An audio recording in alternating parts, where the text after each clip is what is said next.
कहते हैं Indian economy is a dead economy. I am glad that president Trump has stated a fact. आपको ये मालूम नहीं है कि इंडियन इकोनॉमी डेड इकोनॉमी है? कोई कंफ्यूजन है आप में? पूरी दुनिया जानती है कि Indian economy is a dead economy और बीजेपी ने इकोनॉमी को खत्म कर दिया है। Their demands are completely unreasonable. Our negotiators have every right to resist. For example, we have about 700 million Indians who are dependent on agriculture. We cannot risk their livelihoods to make America happy. America has to understand our needs as well. Actually, our tariffs on America are not that unreasonable. It's about 17% average.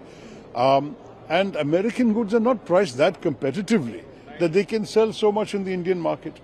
If Mr. Trump thinks, oh, bade market hai, we can sell a lot of items, then they have to look at their own prices. Are they competitive?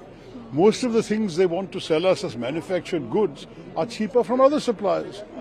Everyone will buy what they can afford to buy. So this also the Americans have to realize.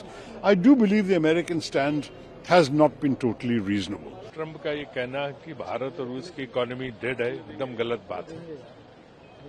Bharat की economy dead नहीं। जो हमने आर्थिक सुधार किए जब नरसिम्हा राव जी और मनमोहन सिंह जी थे, उसके बाद उस आर्थिक सुधारों को आगे वाजपेयी जी ने भी बढ़ाया और उसके बाद मनमोहन सिंह जी ने 10 साल में जो मजबूती प्रदान की और उसके बाद वर्तमान सरकार ने भी जिसमें काम बढ़ाया, तो हमारी आर्थिक स्थिति कहीं से भी कमजोर नहीं है। तो इसलिए हम आर्थिक रूप से कोई हमें कहे कि हमें खत्म कर देगा, उसकी गलतफहमी है। तो ट्रंप की गलतफहमी जी रहा।